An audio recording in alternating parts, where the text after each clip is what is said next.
Aquí, ¿quién es el consumidor? ¿El comprador o el vendedor? Yo creo que el consumidor son los dos, que son dos particulares. Es decir, que en el contrato de arras, en el fondo, no hay consumidores, porque lo van a firmar dos particulares. ¿De acuerdo?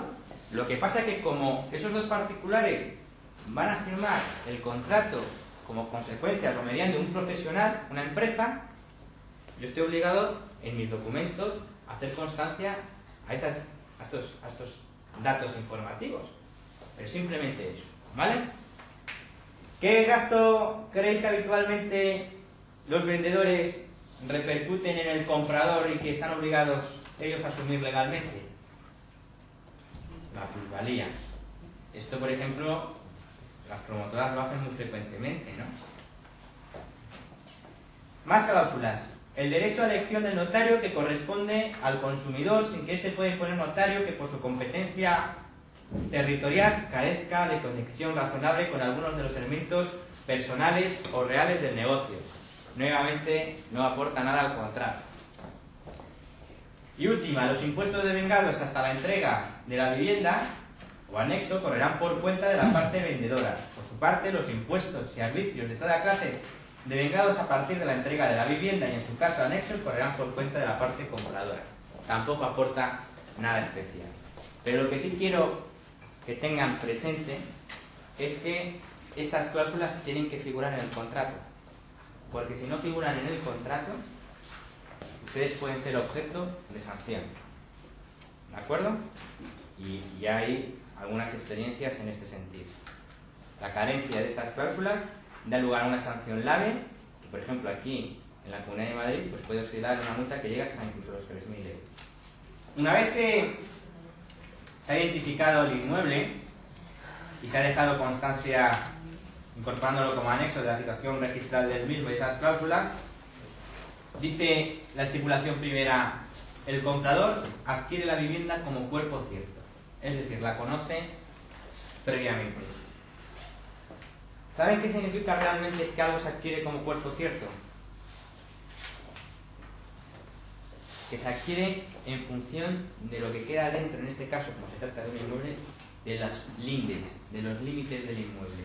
Es decir, yo no adquiero ese inmueble en razón de su superficie, sino lo adquiero en función de lo que queda dentro, del perímetro, dentro de las lindes del inmueble. Eso es lo que significa que se adquiere como cuerpo cierto. De tal manera que si yo adquiero una vivienda como cuerpo cierto, me habían dicho a título informativo que esa vivienda tenía 120 metros cuadrados y luego constato que tiene 110, ¿puedo resolver esa compraventa o ejercitar una acción que se llama de quanti minoris? Es decir, ¿puedo reducir el precio de la venta porque no coincide la superficie que me habían dicho con la que tiene? No, porque lo había adquirido como cuerpo cierto. Es decir, no había tenido en cuenta a la hora de adquirirlo los metros, había tenido en cuenta lo que quedaba dentro de los límites del inmueble. Eso es jurídicamente lo que significa que el comprador lo adquiere como cuerpo cierto. Segunda, dice: el comprador entrega en este acto la cantidad de, y aparecen puntos suspensivos y luego entre paréntesis el signo del euro. Ahí tengo que dejar reseñado el importe que se entrega. Y tengo que dejarlo reseñado en primer lugar en letra y entre paréntesis en cifra, en número. ¿De acuerdo? Aquí dice que se entregan el cheque nominativo a favor de don fulanito de tal en calidad de propietario. Bueno, eso es una opción. Pero la práctica es que esas cantidades se entreguen en metálico. Pues simplemente tengo que decir o quitar del documento el cheque nominativo y decir que se entrega la cantidad de 3.000 euros, por ejemplo, en metálico. Y sigue diciendo la cláusula: como arras y señal para la compra del inmueble antes descrito, sirviendo este documento como recibo de pago de dicha cantidad.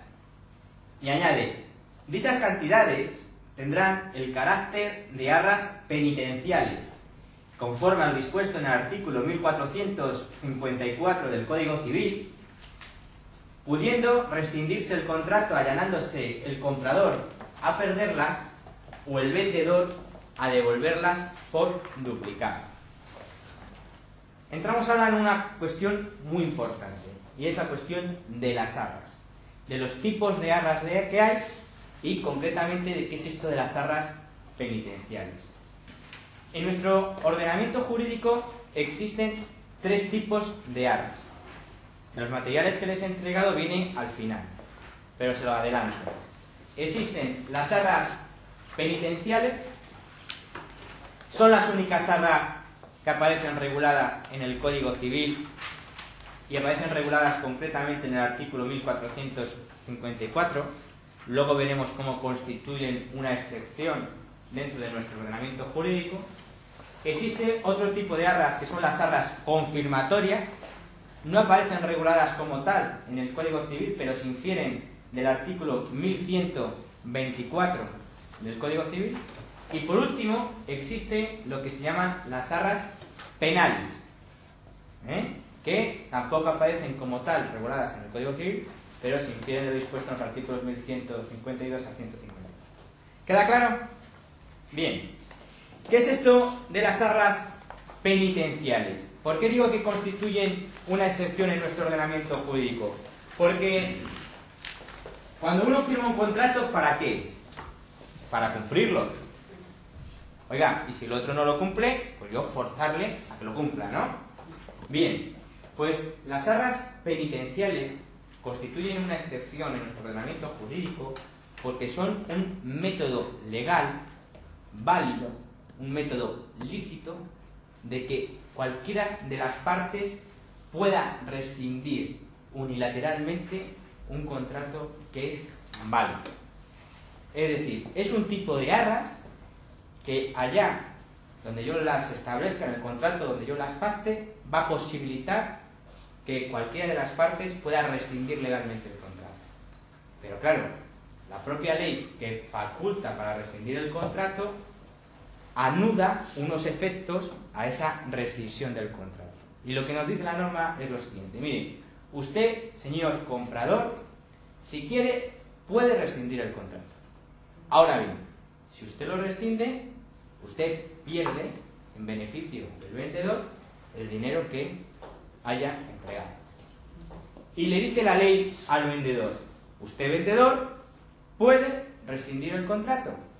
Ahora bien, si usted lo rescinde, tiene que devolver el doble de las cantidades que le han entregado al comprador. Pero el contrato se puede rescindir. ¿Vale? Arras confirmatorias. Las arras confirmatorias son la regla general.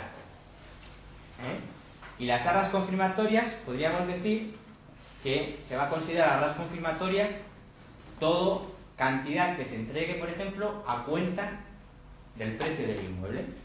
Yo entrego 3.000 euros como señal. Bien, si usted incumple, la parte que quiere cumplir el contrato va a poder instar judicialmente a un juez, es decir, va a poder decir un juez: oiga, obliga a ese señor a cumplir el contrato. Pero el contrato no se puede rescindir voluntariamente. Yo voy a tener siempre la facultad de poder instar el cumplimiento forzoso. Y además puede ser que por las razones que sea ya no quepa la posibilidad del cumplimiento forzoso, o simplemente ya no me interese.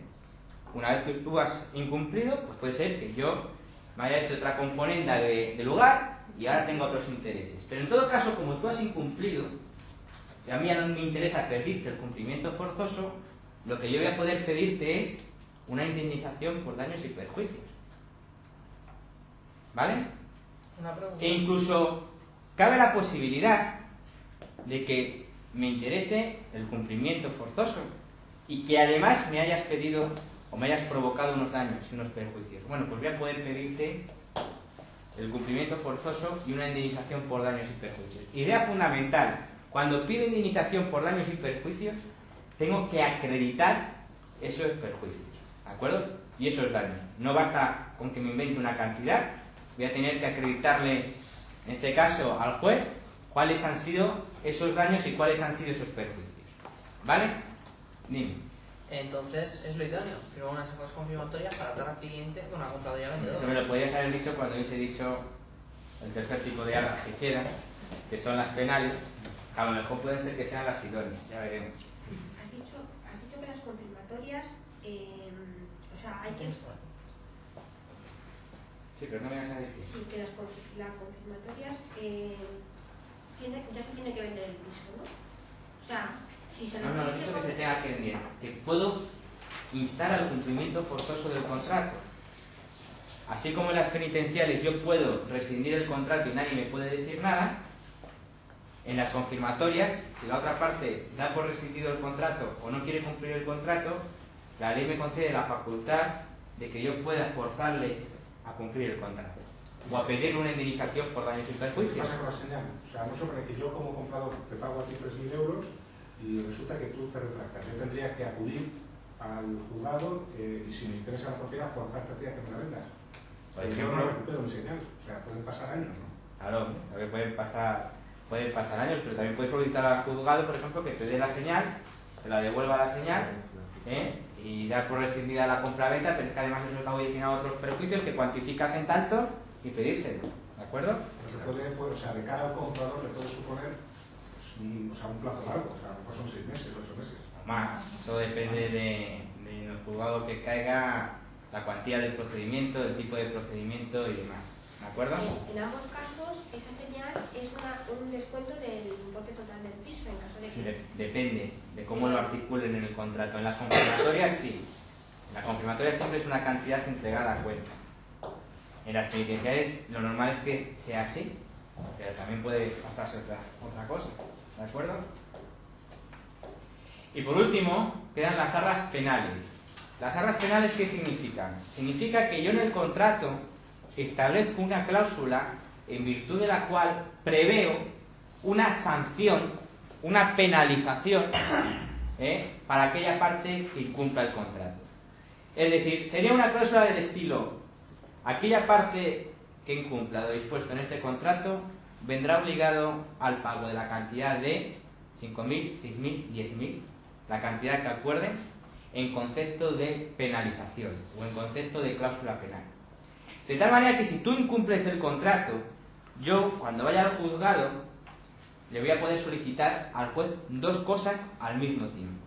Le voy a poder solicitar al juez que te inste al cumplimiento forzoso del contrato y que además te obligue a pagarme lo dispuesto en esa cláusula penal.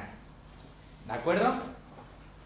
Voy a poder instar las dos cosas: el cumplimiento forzoso y el abono de la cláusula penal. ¿Las penales también? En las penales. Penales y las confirmatorias. Las confirmatorias tengo que acreditar la cuantía de la indemnización si la pido. Pero, ¿Y eso? Es una indemnización pactada. Eso es. Esa es la diferencia. pero no, aquí no hay dinero a cuenta, de nada.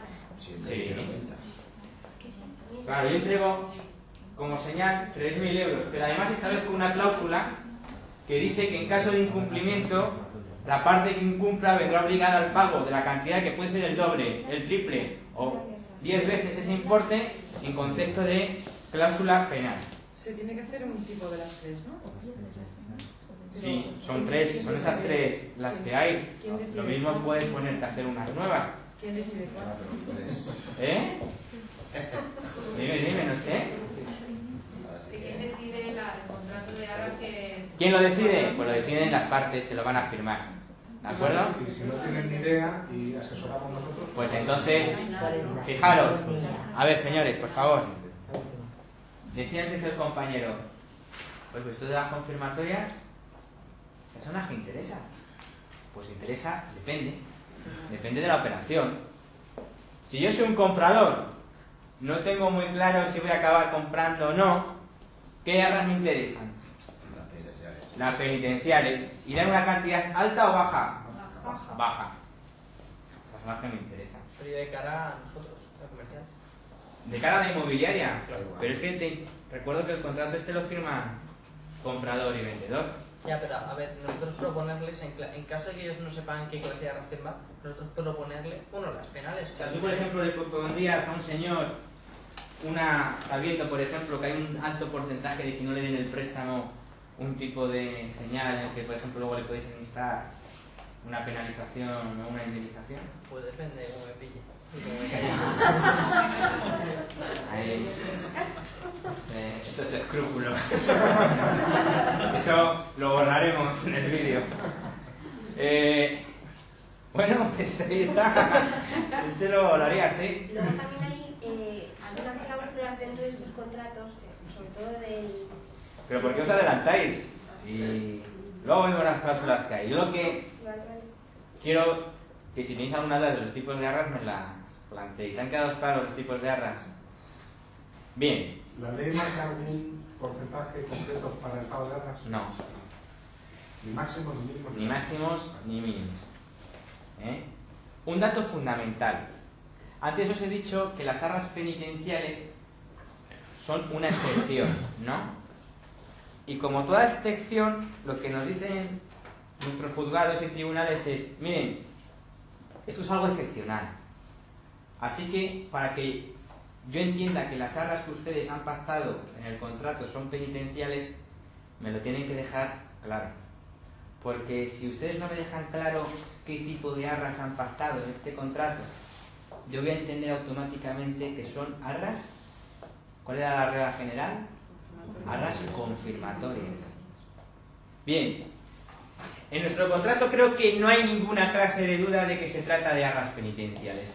Lo dice, arras penitenciales, menciona el artículo 1454 y además en la última frase del propia estipulación segunda transcribe el propio artículo 1454 cuando dice pudiendo rescindirse el contrato allanados el comprador a perderlas o el vendedor a devolverlas por duplicado. Eso es literalmente lo que establece la legislación.